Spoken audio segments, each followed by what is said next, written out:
But anyway, here we are now on page 235, where he's giving us an overall view of the fact or the way the body and the world, as he puts it, the body and the world form a system. Then you need to know, it's an interesting test to see how you're doing now. I don't know whether to give you an advanced warning or to see if you could get it. Do you realize how many understood that at the bottom of 235, it suddenly becomes not Merleau-Ponty? You should know, and he gives you a clue, which is unusual. He says it will perhaps be objected that, and then comes a whole intellectualist objection that goes on to the middle of 236.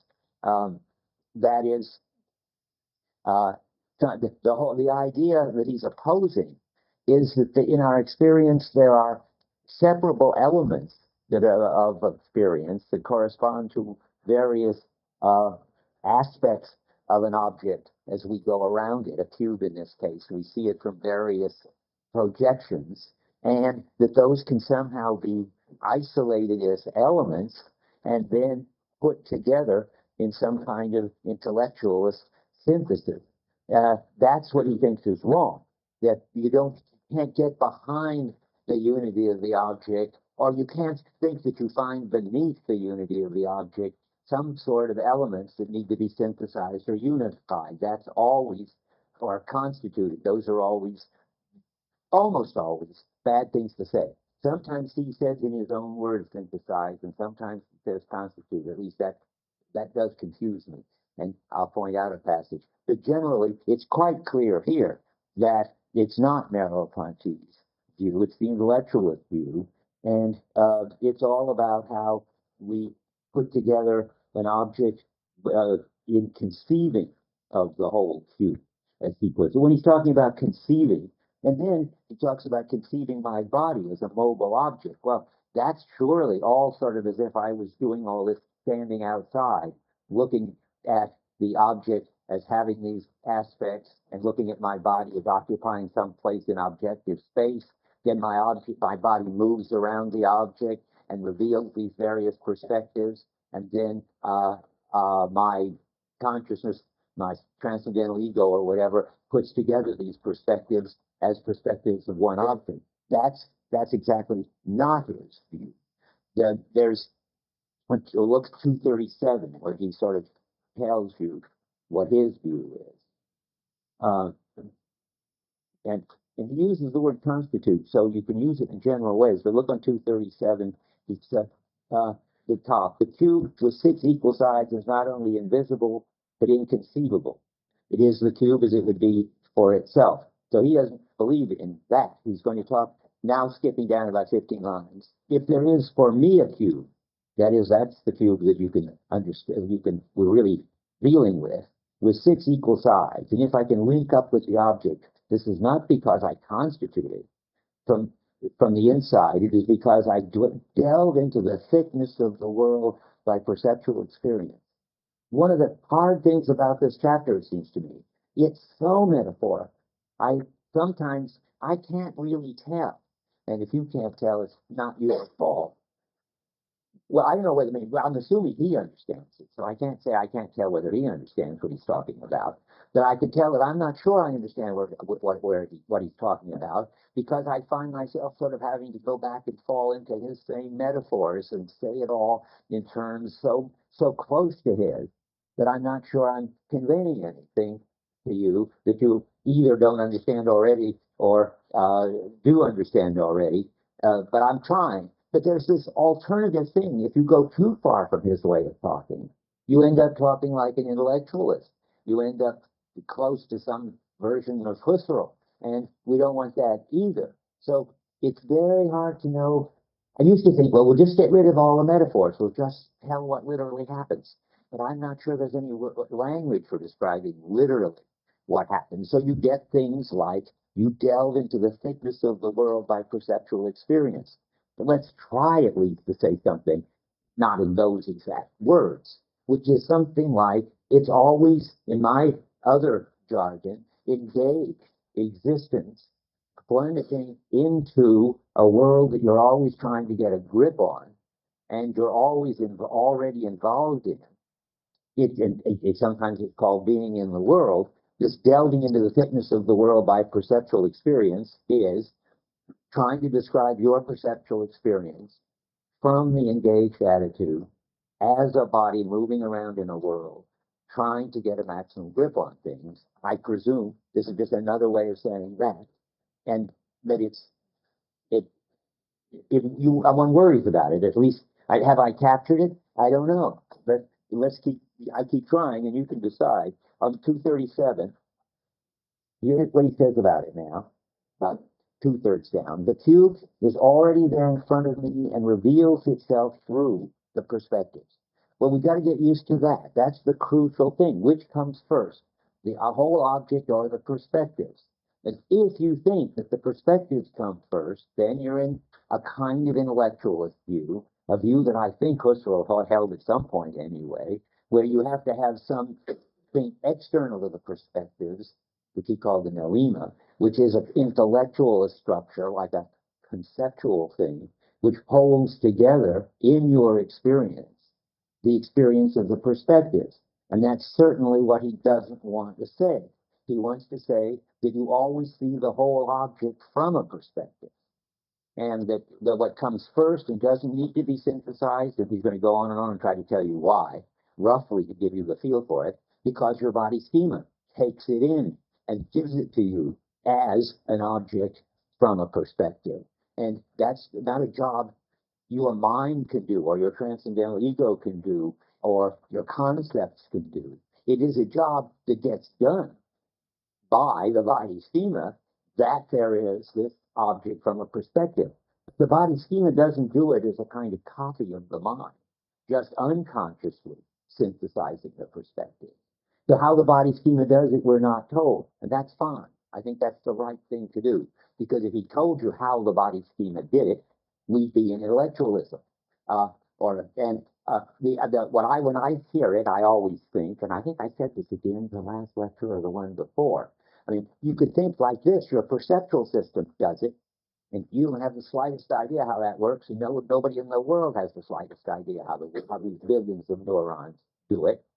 But it gets done in you and through your body, and by the time your mind comes along and your consciousness and you're aware of it, it's already done. And it's the big intellectualist mistake to think that you've got to somehow break it down into its elements and explain in some mentalistic way how they got unified. They just are unified when you experience them. And you can't get behind that. You can say, I'm just repeating myself, the body schema did it.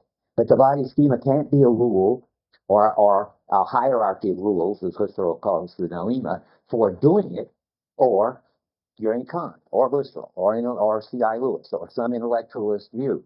That's the view he wants to resist. That much is clear to me. So let's read this passage, and many others, which I'll come across in due course, but we're still two-thirds down on 237. The cube is already there in front of me and reveals it. Well, I better go back. I do not construct the idea of the geometrized projection which accounts for these perspectives. That would be the rule that relates them all as perspectives of an object. The cube is already there in front of me and reveals itself through them. That was what my little speech was about.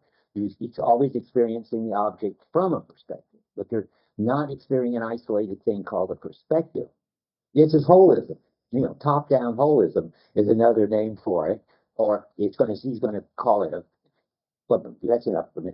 I do not need to take an objective view of my own movement or take it into account in order to reconstitute the true form of the object behind its appearing. That is, I don't have to worry about where I am in objective space relative to the objective space in order to make sense of why the perspectives are unfolding in the order they're unfolding in. That's, again, to stand outside and look at yourself as if you were a computer trying to compute the object by the data that's coming in, and that's not how we do it. I do not need to tell where something. The account is already taken. See, already the new appearance has composed itself with the lived-through movement. So you don't know where you are in objective space. You know that you and the object have some whole height linkage, and you understand your movement through the way the perspectives are changing, and you understand how the perspectives are changing through your experience of your movement, and those are two sides of the same system. That they all are aspects of something more fundamental. How your whole body is already in touch with this whole object. That's how he pictures it. Let me see what's going. The thing and the world are given to me along with the parts of my body, not by any natural geometry, but in a living connection, comparable or identical with that existing between the parts of my body itself. Well, I mean, again, I don't know. I don't find that very helpful, but I think I was just trying. But I was trying to paraphrase it. A living connection. I mean, these are the metaphors you've got to make sense of. Why is there a living connection? Well, it's a connection that only happens because you're living it, experiencing it, moving around in the world, doing it. That's the point, I think. And why is it like the connection of the parts of the body? Well, because remember, the whole body is prior to and gives the significance to and the position to the elements. But now it's the whole body and the object within this kind of dance, which that whole thing gives the meaning and the significance to and relates whatever aspects. I need two words. You need two words. Well, I'm going to use them consistently from now on. I think this way. I mean, you don't want to. You need a name for a perspective thought of apart from the object that needs to be synthesized into an object. Let's call that features of the object. The features are prior to the whole.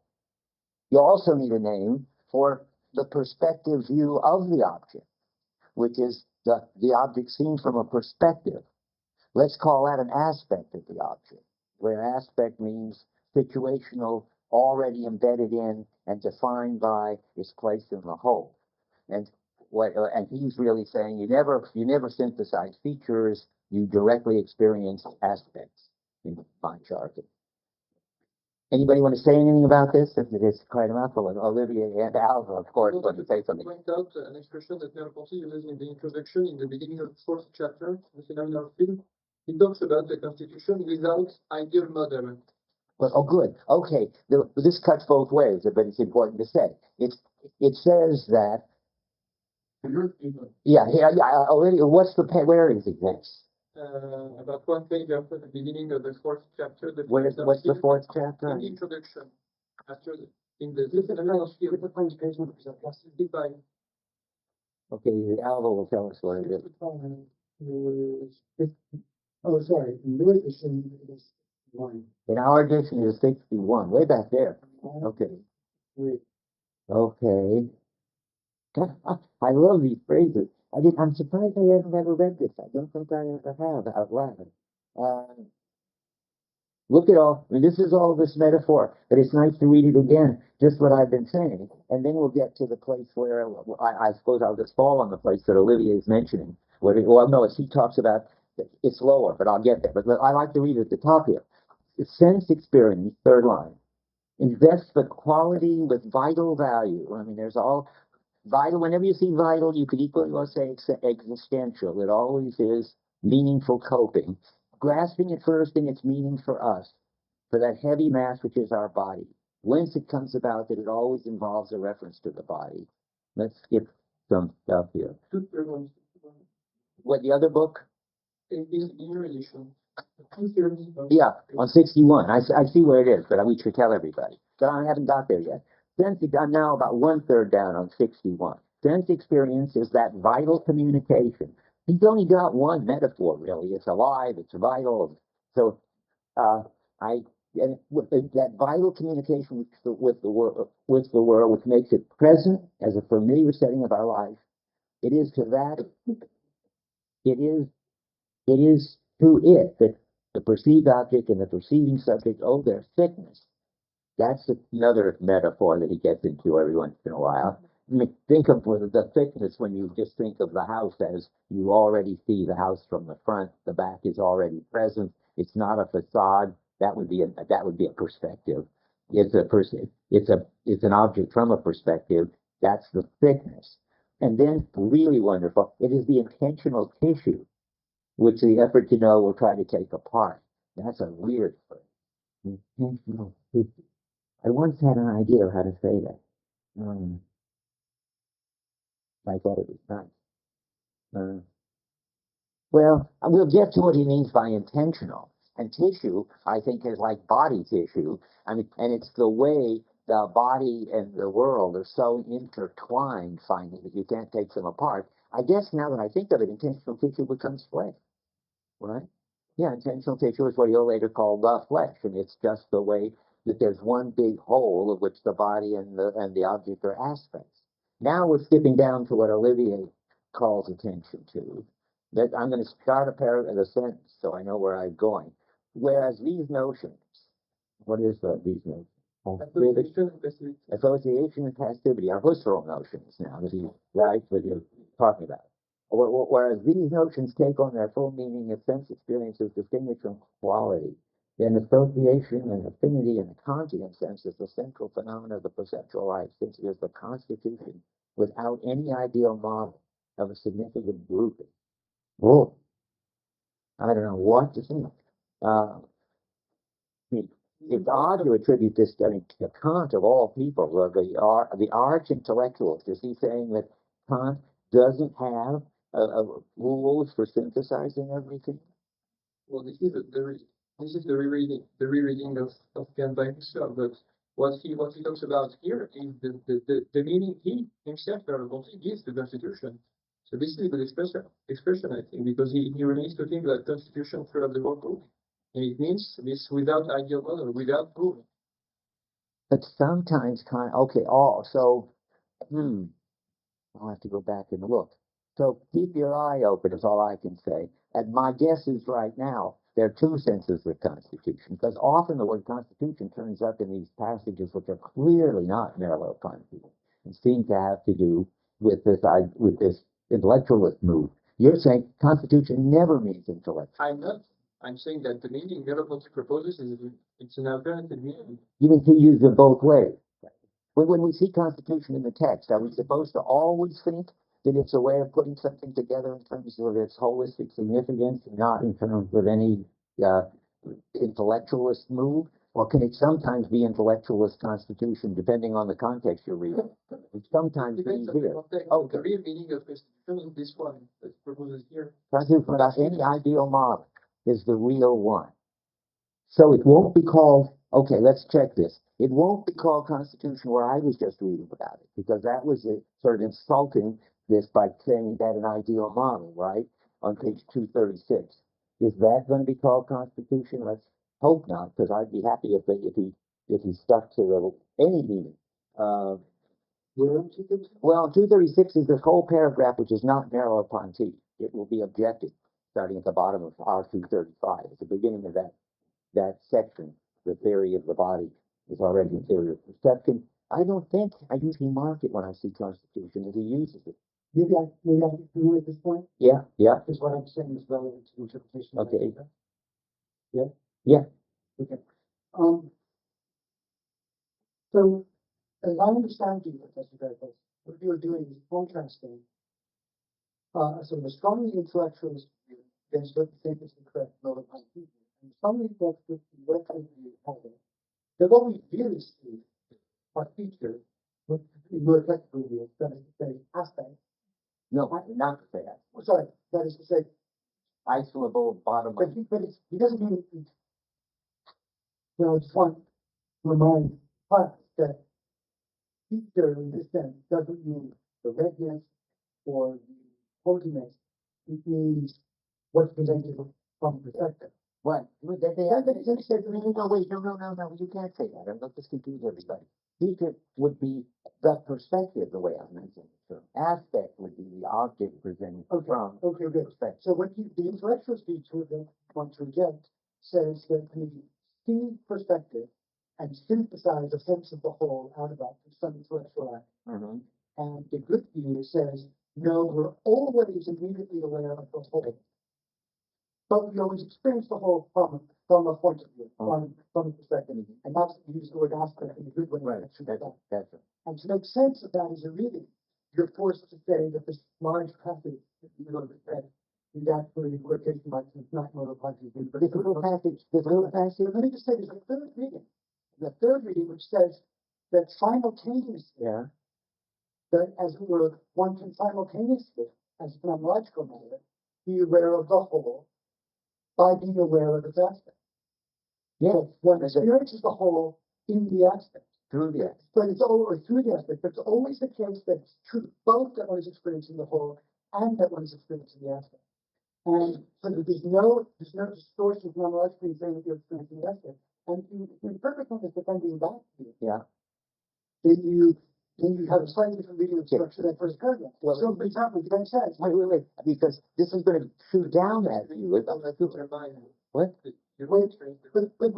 Wait, I think we're going to lose everybody. This is a dangerous thing. But it's interesting, so let's just keep everybody. I wanted to tell you, when you get lost, because there's been complaints, and rightly so, that we get into these discussions and lose you.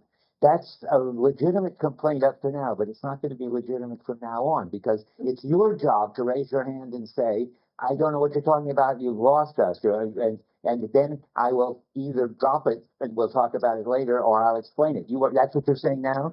Okay. But this one, a good point. We will, but I think this is so important that we won't lose you. We'll just take you with us. I mean, a lot depends on whether Merleau-Ponty is defending no, he's never defending an intellectualist view.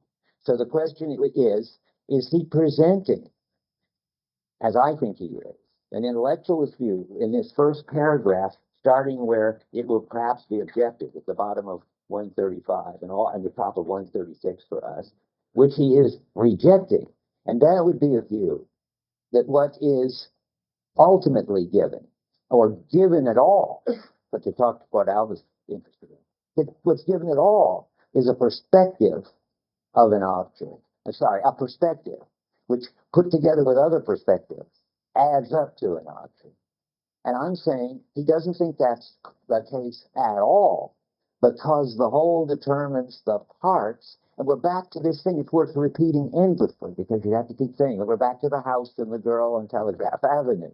There's a view that isolates the perspective as like a feature, says that there's something about the back of the girl or the front of the house that stays the same, whether you consider them in isolation or whether you consider them in looking at the object. And I'm pretty sure that Merleau-Ponty rejects that view. He wants to say there is nothing in your experience that stays the same when you look at the back of a man walking down with a beard and a mustache walking down Telegraph Avenue, and you look at the back of a beautiful girl walking down Telegraph Avenue. Even if it's the same person, nothing stays the same. If anything did stay the same, it would be a feature. It would be a perspective. It would be an element, and it would need to be put together with other elements. I want to say, he says that since you always see the whole object from a perspective, you'll have to see the back of a man with a mustache or the back of a girl. You can't see the back of a human object, according to him. You've got to see it with all of its other sides already implicated inside your seeing. And that's what he's talking. And if he seems not to say that, I think I can always relearn to read the book. I'm open to it. I think if he ever says anything else, it's always the intellectualist he's getting into and telling you that's not the way to think about it. And the issue is really whether it's top down and all the elements get whatever significance and perceptual character they get from their place in the whole, or whether the elements can be considered as separate from their place in the whole. And I think he's very clear that they can't. Now, are you unlost? If you're unlost, we can go on. Yeah. Very good point, because I don't want to press Frank. It's very important. But I'll just make one textual point. I think that one, when he says it will perhaps be objective, that he makes the objection that one sentence and then he picks up his thread in his own voice after that one sentence. Well, And I haven't seen any textual argument that that's not. okay, well, it's not. Everything he says subsequently Yeah. is Okay, well, let's look, I mean, I'm gonna look back at it, because I think this is an important paragraph. Go back at the top of 236. As I move around, I see the front face, 32 is square, that is, that's ambiguous, and I don't, it could mean I see the front face as something which you could isolate from the whole object, doing this little trip as you walk around, or you could see, I see the object from the front changing its aspect as I walk around, so we don't know yet. While the other side comes, but success achieved are for me really the opportunity of conceiving the whole cube. You think conceiving the cube is relevant to his story? The cube is directly given from the bottom, from the ground up in his story. You think he conceived the cube? Well, let's get a little. Which side do you think? Is this paragraph Merleau-Ponty or not? Not Merleau. Because on 237 at the last of the page, Yeah. he talks about, it precisely says, in the intellectual sense of constitution, that you do not constitute the cube from the inside. So this is constitution with an idea model, which is the one he rejects. That's what I think. Okay, well, that's what I think, Alvin. The thing is, you have an anticipation of what the whole cube might be when you begin grasping it from one part, when you're embedded in the world and everything. But this anticipation doesn't give a meaning to the object that would be geometrical. Sort of the cube with 6 equal phases from the inside. This is not the way you anticipate. Yeah, he says that's not only invisible but inconceivable, because I don't really get it here. If anybody can help me, let's do it while we're here. Because you have to experience the cube by getting inside it. This is the middle of 237 where constitute comes up again. If there is for me a cube, this is clearly his view, me as Merleau-Ponty, a cube with 6 equal sides, and if I link up with the object, this is not because I constitute it. That's on my side for constitute.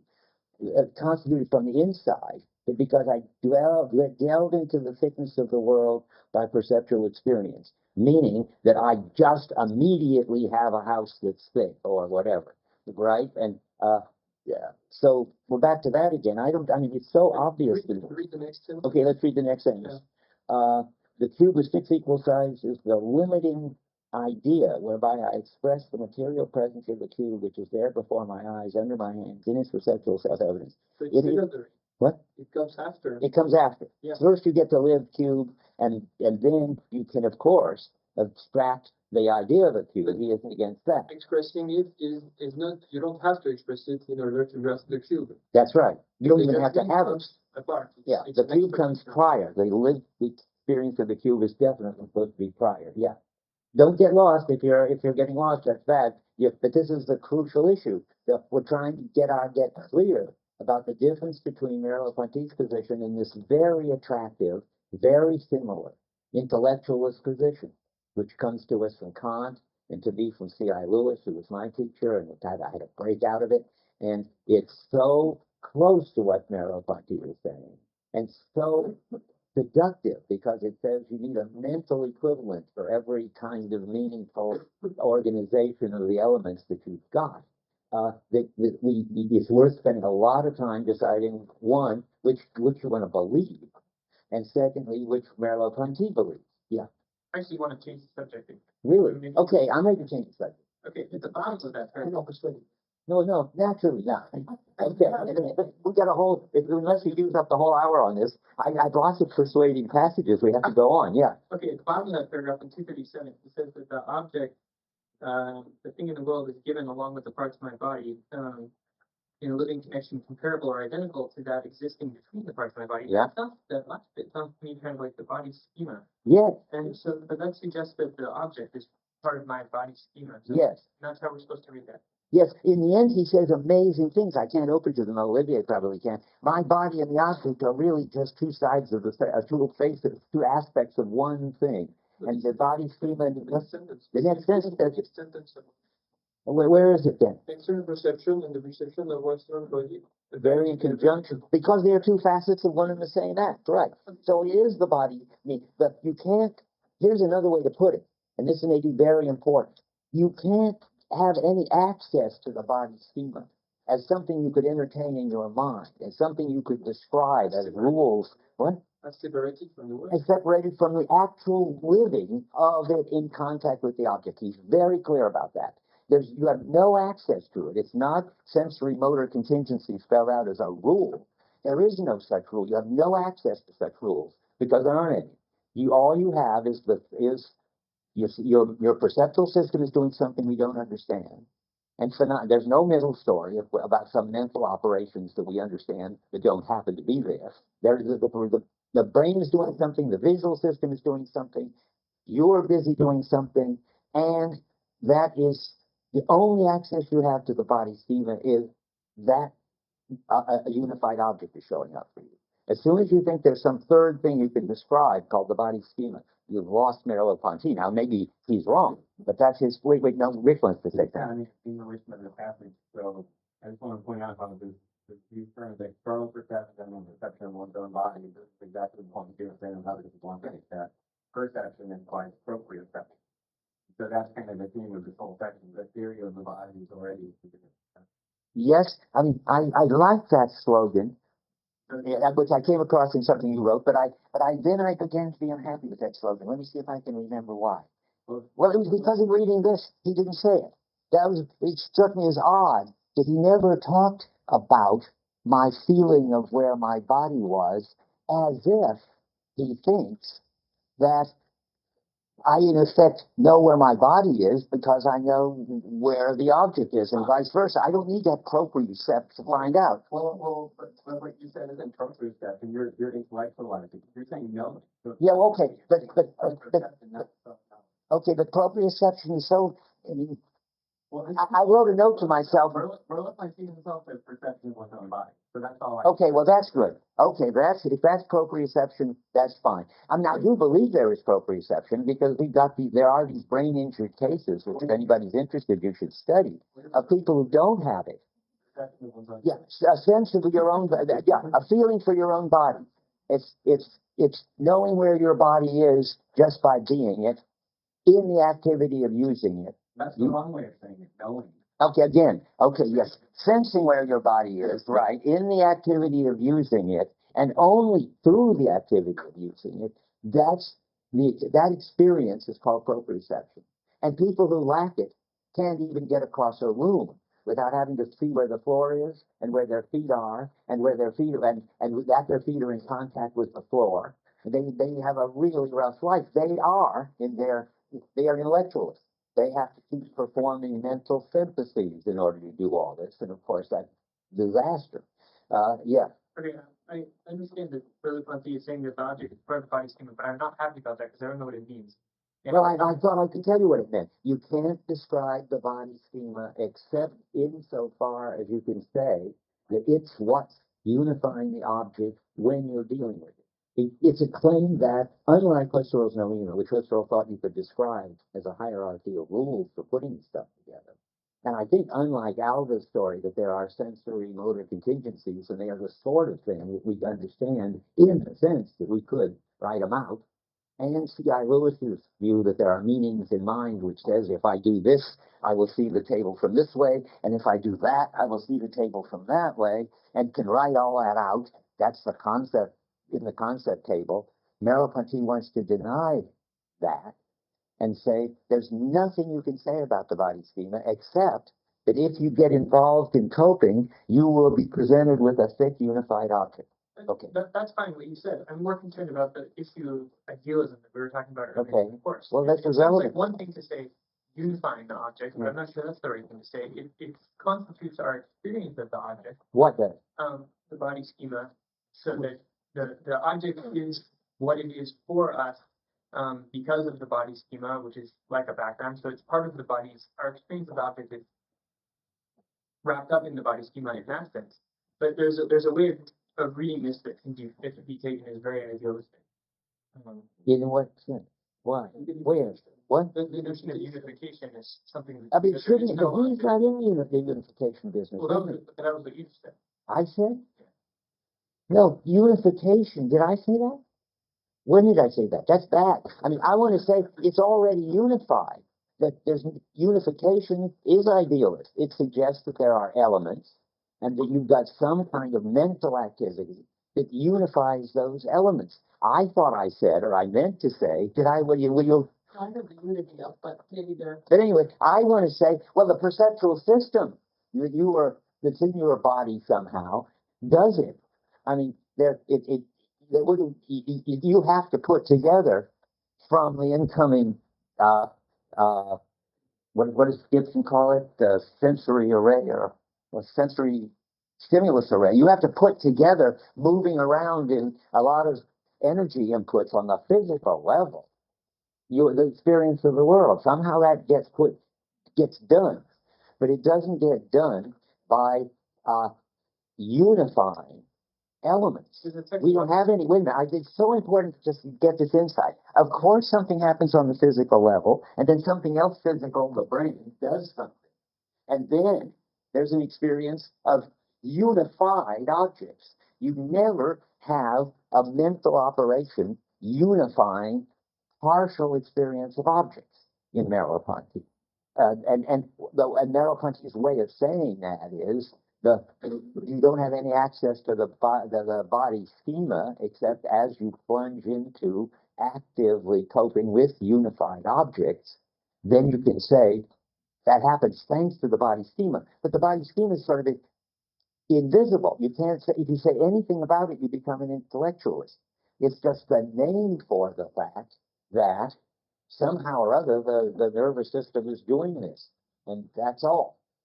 Yeah. You can explain the quote on the next page. Wait, before you say, good. People are beginning to tell me when they're lost. Yes. I have a quick question. It seems to me that their unification process there is the same thing. The intellectuals and Merleau-Ponty. The only difference is that the intellectuals seem to have some account of it. They can actually say what it is. Well, that's good. That's good. But that's not quite. Wait. No, that's important. That's right. But it's not quite right because the question is deeper. What is being unified?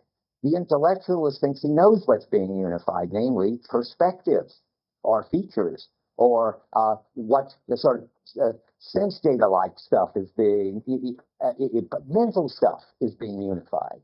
What's very important if you do a Gibson move, which is just sort of outside of the Merleau-Ponty's concerns, but that something's being unified, all right, but it's not anything mental, and the unification is not anything mental. You were saying the unification isn't mental, but you've got to realize that there isn't any problem about how to unify any sort of experiences.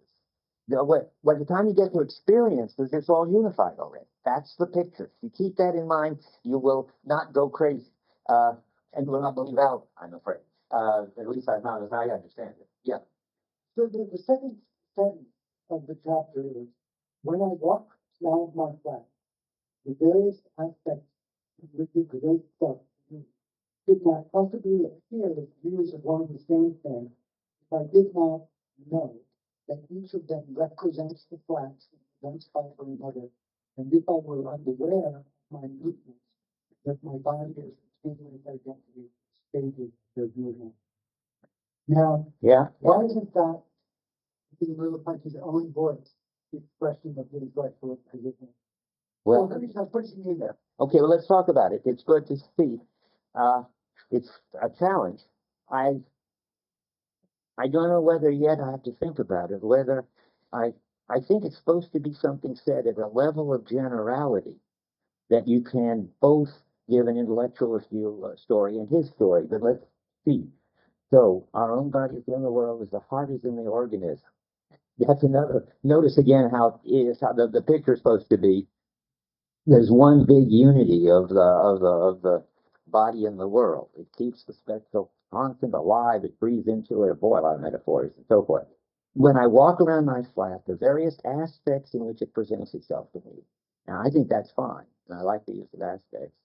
Could not, and it's the whole flat presenting itself to him from various aspects. Could not possibly appear as views of one and the same thing, that is, the room from an aspect, if I did not know that each of them, and know is going to turn out to be very important, did not know that each of them represents the flat seen from one spot or another. That's odd. Is that true in the French? Yeah. Knows and represents? Yes. Now that's interesting. Why? You see, knows, I just don't want to lose you. Knows sounds too intellectualist. Represents sounds very intellectualist. Why does he say that? Well, it's not just knows, having some kind of access to the analyze, broken down, hence a view. So it seems to suggest that there's some language in the individual experience. Well, no, I don't see any broken down points of view. Where are they broken? There are aspects, and that each of them, that is, each perspective on the object, that's The aspects in which it presents itself. that's right. The whole object presents itself to me from Of which I know. yeah, The aspects that present themselves Yeah. to me, of which I know. Yeah. And each of them yeah. represents the flat as a whole. So there just seems to be some. But that's very odd. I can make sense of that. I mean, but I don't know yet what to say. I mean, to say it in Merleau-Ponty terms, you'd have to say each of the aspects is an openness on, or our access to, the flat, the whole flat, seen from some place or other in lived space, not in objective space, but someplace or other in the coping space. And it would have to, and represents, it couldn't be right. Because, I mean, if it's from a Merleau-Ponty point of view, because then what would be represented? I mean, it's all, I'm just open to the whole flat, and I'm in a lived space with it, so I don't need to know objectively where I am, and I don't have to represent anything. I mean, I don't know what you make of it. Yeah. So 150 talks about spot again. Okay, let's try it. Okay, wait, 150? 150 in the above. Oh, My flat is for me. wait, we all go to 150. This is important. Get clear about Merleau-Ponty's flat. Okay, I see that about 10 lines down. You look good. My flat is for me not as sort of closely associated with images. It remains a familiar domain around me. About me is only as long as I still have in my hands or in my legs the main distances and directions involved, and as long as from my body intentional threads run out towards it. Similarly, my apparent thoughts are not a final game. They continually draw their substance from my present thought. They offer me a meaning that I give it back to them. I mean, I wish I could say that that was clinching. What do you get out of it? I just want to talk about the statement situation, but in a way that does not be dependent on. It doesn't say representation. Right, it doesn't say aspect. Hey, that's nuts. But he does back here, and that's what we're sort of struggling with. What I think, but I'm a boy, this requires a careful reading. I mean, the apartment because he's been there already. That's true. But what about represents? Why does he say they represent? Why doesn't he say that they just open on the house? I mean, represent is intellectualist stuff. Represent is not written in the French sentence. It's not in the French sentence. It is. It is. Oh, there's a moment of hope. Well, the thing is, there's two different meanings of representation in the book, and I mean, in various passages that I could find now or after the he says that a part of the whole represents another. Does he? Yes. Ah. So it's not. I was going to talk about that today. Wow, that's good. You see, let me explain this, not lose you now. Represent could mean you could describe it separately. Express another part. Right. It could mean that the representation can be taken apart from what it represents as a separate thing, and then has a relation of representation. That's how beliefs relate to the world. That's how propositions relate to the world. They are all separable from what they represent. However, he has a kind of intentionality in which, and this is about intentionality, in which what does the representing and what is represented are not separable from the whole, but are aspects of the whole. But what Olivier is saying, and I was going to come up to it in lecture in a little while, we'll get there, is that I didn't know he had two meanings of represent, but he clearly has two meanings of intentionality. For him, it's a case of intentionality that a spot on a background a spot seems to have the background going on behind it. Why is that intentionality? Because the way it looks already implies that this is behind it. It implies, again, not in an intellectualist way. It looks as if it's covering up this background. As soon as anything in the whole looks like it does because it's a part of the whole, that counts as intentionality. Very different, because it doesn't mean that you can take the intentional content I'm talking to Searlians now mostly. But you can't separate the intentional content from what it's about. That's representational intentionality in the Searle sense. And it's propositional. And then there's another view in Merleau-Ponty where there is intentionality, but there isn't a content, something propositional, something that you can separate from what it's about. That if the pieces of the spot are all just about each other, everything that the spot is, every way the spot looks, lighter in the center, darker around the edges, light is covering up the paper it's a spot on, all that is intentionality. All that has intentional threads, and it would be representational, I think, in one sense. One part of the spot represents some other part of the spot. You see? Okay, good. And this is why there's no unification in this definition. The notation 380 in the French edition, it says that there is French edition. 380. 380 in the French Yeah, edition. he said that the rich synthesis is a synthesis of transition between aspects of the object. So you never achieve any synthesis at all. Yes, transition synthesis, yes. But Merleau-Ponty says that this one is prior to the other one, and that you can remain. And See, now you're losing people. So let me just say it. What we're worrying about is that now we've got something for you all to worry about. When you see intentionality, you got to be careful and you pay attention to the difference between what he means by it and what you mean by it from any other course you've ever had, influenced by Frege, Searle, and company. Not that they're wrong.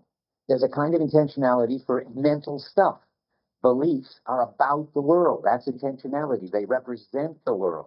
But that's not his use. It's neither his use of intentionality nor represent. And what was the word we were just talking about? transition synthesis. Oh yeah, and synthesis. Synthesis is going to have two meanings. If synthesis means that there are elements and then some intellectual something that puts together the elements, that's intellectualism. Whether it's Husserl or not, would be a discussion we don't have to have here. But it's intellectualism for sure. And when he says synthesis, transition synthesis in the passage that Olivier is reading, that just means that as you go around the house, and the passage that Alva started with, you get changing aspects of the whole house. That's the transition synthesis. That's got a different meaning synthesis, different meaning of representation, different meaning of intentionality. And you can always ask yourself which it is. There are two ways to find out about which it is. One is, does it believe that the elements are definable apart from their place in the whole? If so, it's intellectualist, and Merleau-Ponty doesn't believe it. Does it think that there is some kind of mental, understandable operation that puts the elements together in the whole? If so, that's intellectualist, and Merleau-Ponty doesn't buy it. Okay, Jim, you'll be willing to say something. Maybe you're making it more complicated than it should be, because why can't you just say that he's just Merleau-Ponty is just people? We talk about no and represent. Well, I would say that, except Olivier says that it's all over the book like this, that there are two meanings of representation. It's a perfectly sensible question. I couldn't defend myself except by saying Olivier thinks that, and he studied this more than I have. What? Because it seems like you can also read him as saying that, has endorsing whole, like you said. Well, yes, you have to read it. Okay, well, I'm not disagreeing with you. But I am making it hard. I don't think I'm making it harder for. I mean, he's basically saying what you're saying, but he's just using like those. That's right. Right. But once you do, there's no disagreement between us. Once you do, I'm not making it harder than it is. Then there are two meanings of represent running around, and you've got to keep your eyes open for which. And two meanings of no, and you've got to keep your eyes open for which. Two meanings of intentionality, and I'm just telling you that, and it's difficult. But in the end, I'm saying just what you're saying. Don't worry about the fact that he says represented. No, he doesn't mean no in the sense that it's sort of accessible to the mind, and he doesn't mean represent in the sense that it's about anything that's separate from it. Look, so it goes. Yeah. So Merleau-Ponty says with intentionality, property of what? I know. Okay, let's go right to that because we're so close to that. I'll just jump ahead in the lecture. I have a whole section on where he just goes off and decides to tell you pretty late in the game what he means by intentionality. So where is it now? If anybody finds it in my notes, let me know. It must be in here. I was going to talk about it. May not hold it by that name. But Maybe well, let's look at 213. No marks for me. there's a thing in your. Well, no, I ought to be able just to find out. Would be monetized. Mm, Oh, yeah, the old pension. goodness, that's weird. And I wrote this thing. Here it is. It's on 248 of ours. I wrote it on my notes, not in terms of intentionality, but you'll see why I could write it that way. All figure ground structure is holistic and meaningful. That's code for when you see the holistic structure has its kind of internal kind of version of intentionality. Now let me see where it is on 248. Yeah, okay, here it is, top of 248. Uh, Now, Merleau-Ponty that's talking. This is what we are doing when we define a sensation as coexistence or communion. Never mind that yet. The sensation of blue is not the knowledge or positing of a certain identifiable quality. That's one of those features things throughout all the experiences of it which I have.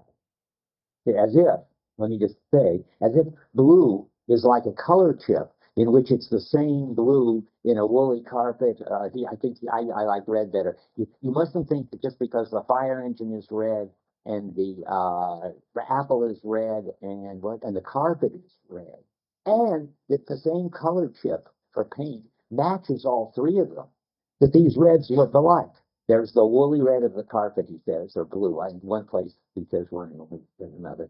Doesn't matter. There's the woolly, let's say, red of the carpet, the shiny red of the fire engine, the juicy red of the apple, and they look juicy or hard or fuzzy. That's the whole issue that's going to come up next time. I can see we're not going to get there. A synesthesia. That is that all these, because the whole body is coming to grips with the whole object, all the properties aren't separable, like atoms of qualia. But the blueness is already going to be given as permeated by woolliness or whatever. Now let's go on. The sensation of blue, but let me generalize. Remember, whenever you see him deny, you'll always see him denying there are these sense data-like elements which remain the same and then get plugged into the experience. For him, it's always holistic and top-down. There are no elements. Blue already shows up either as woolly blue or shiny blue or whatever. That's what he's saying. The sensation of blue is not the knowledge of or positing of a certain indefinable quality throughout all the experiences that I have of it. That would be fire engines, drugs, and so forth. As the geometric circle is the same in Paris and Tokyo. It is in all probability intentional. I don't know about in all probability. I can't imagine what that does. It is intentional, which means that is that in all probability in there, Olivia? Oh, sorry. Are you seeing where I'm reading? Anybody in the French? Okay, well, I'll go on. I don't know. I'd be nice if that phrase went away because it doesn't do anything. It is, I'm skipping it, intentional, which means that it does not rest in itself as does a thing, that it is directed and has significance beyond itself. So now that's the general definition of intentionality, having significance beyond itself. So it's in there. Can you imagine why he would say in all probability the quality is just intentional? I mean, if it's normal, maybe maybe he means if you got some kind of mental breakdown or something, you could see pure blue. I think he thinks that, but that maybe Schneider sees pure blue. But if normal people are going to see only the thing from the aspect blue, the carpet. I'm now seeing under the aspect blue, but it's still like carpet. Okay, but now this is the crucial phrase. Because he thinks intentionality means directed, and that means have significance beyond it. Well, of course, one thing that has intentionality, let's keep repeating, is belief. They're directed at the world, and their intentionality is because they're about something. And they have conditions of satisfaction, namely the world can turn out to be like you believe it or not like you believe it. How many, how many people is that a familiar thing, I just said? Okay, because I mean it's something that you need to know. I mean that's the mentalist Searlean and Husserlian understanding of intentionality, or the basic one. Now, Merleau-Ponty thinks that you could generalize that. Intentionality is just when anything has a significance beyond itself. So when the house front looks like the front of a house, there's intentionality there, not from your mind being about the house, but the front of the house is, so to speak, about the back of the house. And for him, that's a kind of intentionality. Gurvitch has a nice phrase that probably Merleau-Ponty got this Gurvitch. He talks about, oh my gosh, I just certainly forgot it as I was going to say it. Perceptual implication.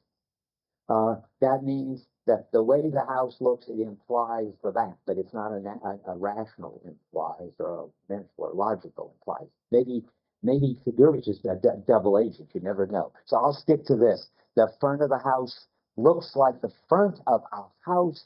That's intentionality already. Yeah. So does the house have intentionality then for Merleau-Ponty? I would say probably what? Yes, the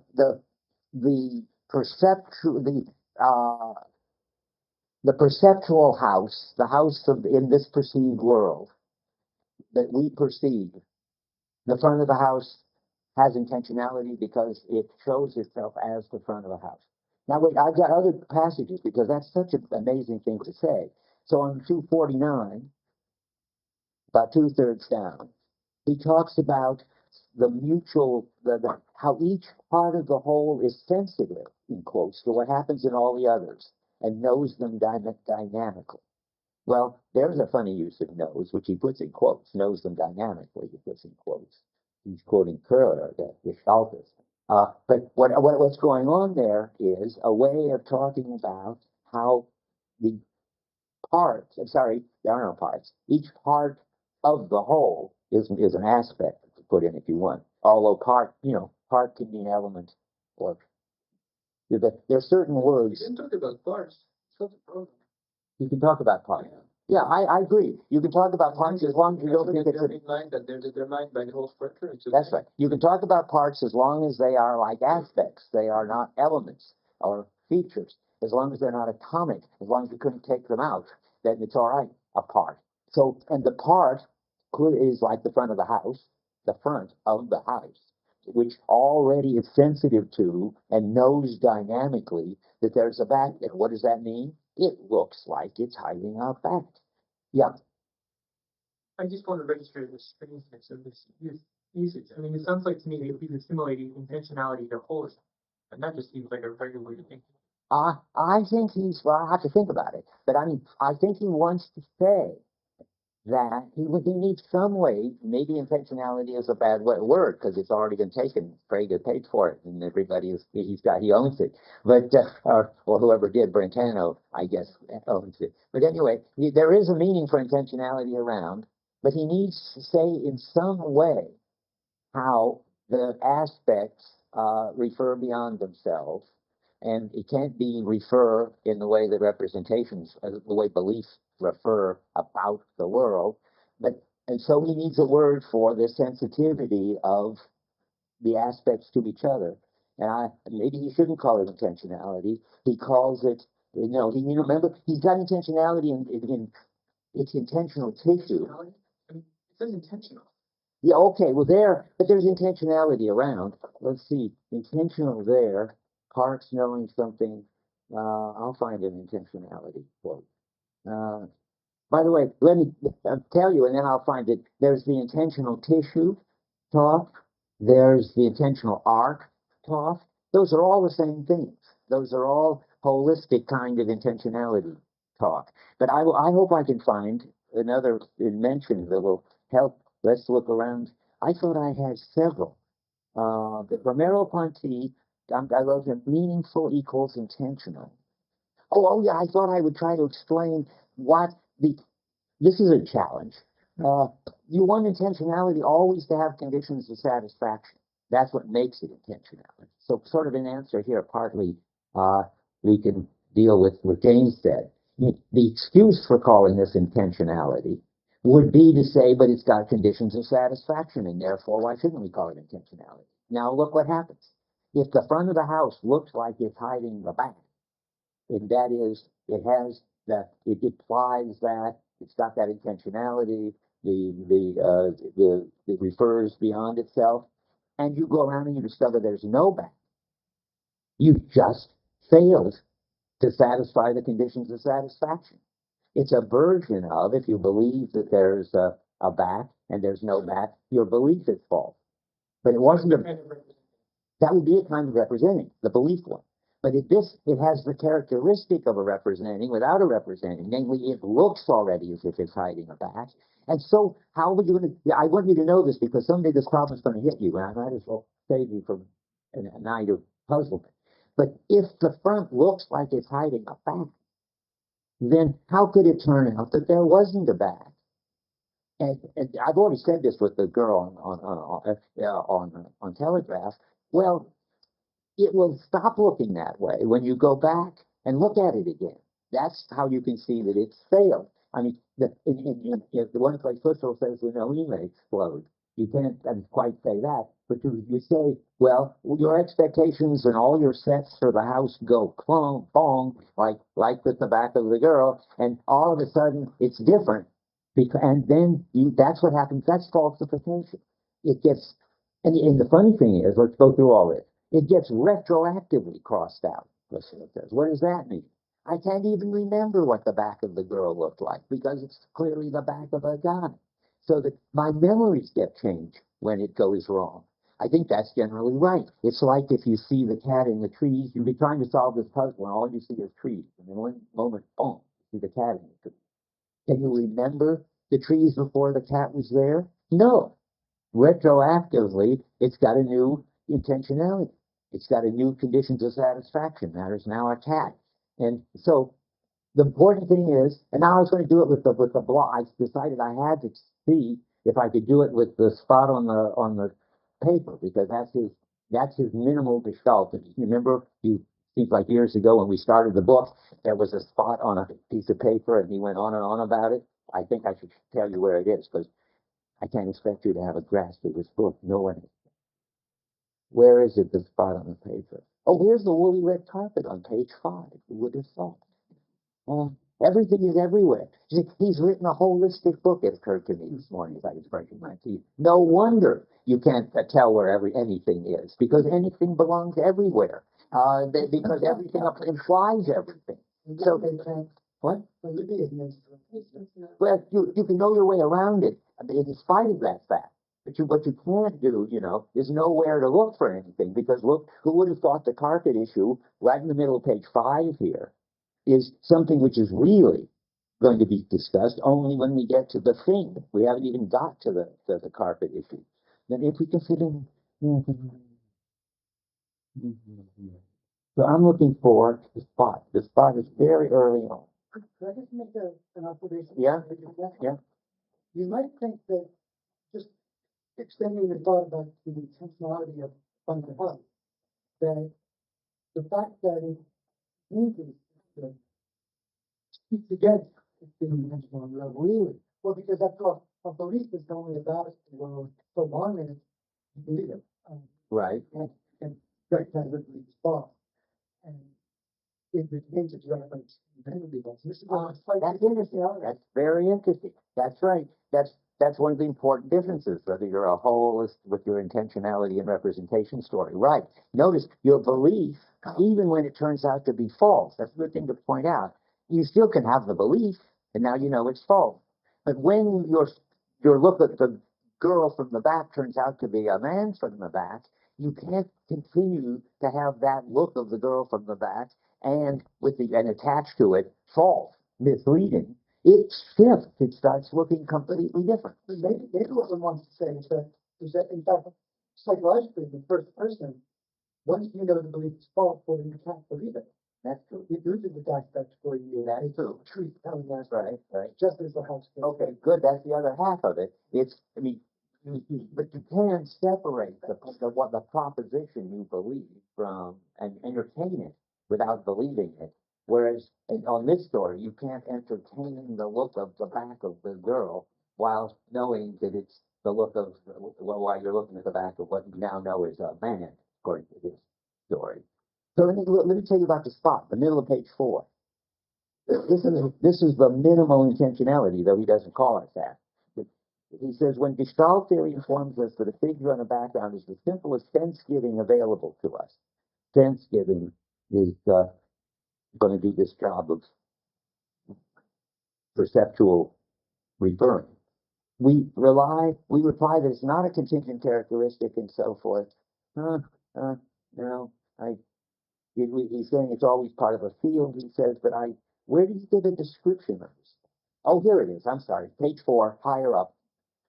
Let us imagine a white patch on a homogeneous background. All the points of the patch have a certain function in common, forming themselves into a shape. The color of the shape is more intense and more resistant than the background. The edges of the patch belong to it and are not part of the background, although they join it. The patch appears to be placed on the background and does not break it up. And now comes the sort of intentionalist part.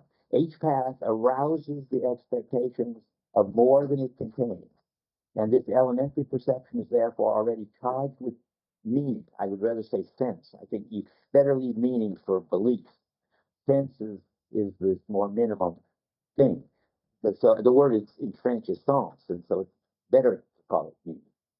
I mean, sorry, call it sense. But he's saying that sens has the good meaning. Okay, but here he's certainly using this minimal meaning, no? I'm not sure. Okay, well, everything has two meanings. That was crazy. I don't think if I want to say anything more. So there was one thing I wanted to say more. Oh, I gave myself the puzzle of if it's going to be intentionality, it's got to have conditions of satisfaction. So we did it with belief. That was easy. We did it with house fronts. What about the spot, which is covering up the background behind it? It looks as if the background continues behind it. Well, if you picked up the spot, if you could, or erased it and there was a hole behind it, and it covered exactly this hole, but the white paper didn't continue, you'd be wrong. And the spot would look different. Because the spot, there are conditions of satisfaction for the way the spot looks. That's what makes it intentionality. And so now this part of the answer to you. That's the generalist thing you can say about intentionality. It refers beyond itself. It could be mental content referring beyond itself to the world, but it could be a part of the gestalt referring beyond itself to the rest of the gestalt. In either case, you've got conditions of satisfaction. It can be misleading. It can turn out to surprise you, and you turn out to be wrong. It looked different than it now looks. Yeah. I think this just seems to be such a bad reading of Merleau-Ponty. I mean, a lot of people have a view described, but if you have a representationalist view about a perceptual experience like this, you're not going to be experiencing the world. You're not going to be involved in with the world. Well, I'm not being. I'm lost you. I'm saying you can only experience things as the front of a house with a back if you're actively engaged with the house. The same thing with the spot. As soon as you stand back and look at them, he says this often, they just become features. But the idea is that if there's conditions of satisfaction, what you're engaged with is an appearance of how things might or might not be. Yeah. And that the world is something, that are removed from that, which, is going to determine whether your experiences are veridical or not. It's just more of the same. I mean, when you go around the back, and if the back turns out not to be there, it's not comparing your first experience to the real world. You're comparing your first experience to your next experience, which cancels it. And maybe it'll get recanceled. Maybe it'll turn out somehow that they discovered how to make invisible backs, but when you bump into it. I mean, who knows? But it's all on the level of constantly negotiated and redefinable, or re-experienceable as you find out more and more. And you're already committed to the future unfolding of this, and that's the conditions of satisfaction. You're committed to the future unfolding of it as a certain kind, and when it isn't like that, you have to retroactively change it, even your memory of it. I had to say that sometimes, so this is as good a time as any. Now, I didn't lose you, I hope. Has anybody lost? Then that's good. Okay, you want to say something over here? You tend to say that when you see that thing is real on telegraph radio or a man, brothers. What's that mean? When you realize that it's a man on telegraph radio, you don't example here. So you mean that the You cannot remember the moment when you have thought it was a girl. I can remember. I think, but nothing crucial hinges on this except just I think it's helpful if it's true. I think you can't picture what it looked like when it looked like the back of a beautiful It can look ambiguous. What?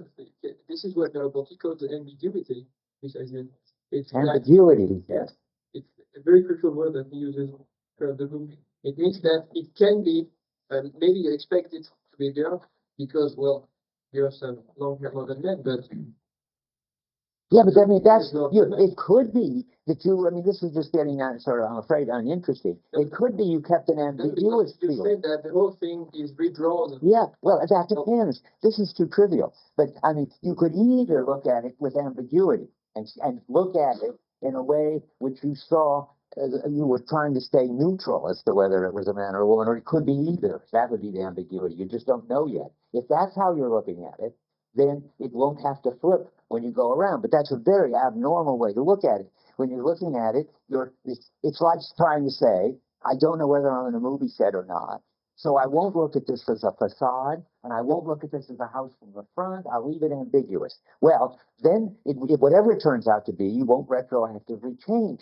But your basic coping involved thing is you look at it as the whole object, namely a girl or a guy. You don't look at it as But ambiguous. it's not necessary. It's not necessary. Not necessary. You can stay ambiguous. If you stay ambiguous, you can only do it. You don't choose to stay ambiguous. What the Merleau-Ponty says is that the basic structure of perception is ambiguous. Not in that sense. Not in the sense that not in the sense the basic way of looking at a house remains neutral as to whether I'm looking at a facade or a house. That would be unbelievable if he said that, because the whole thing he keeps saying is you have to do it from an already engaged coping attitude. And boy, when you're coping, you don't stay neutral as to whether you're going to go through the front door. You stay neutral at all. It means that it can be different things.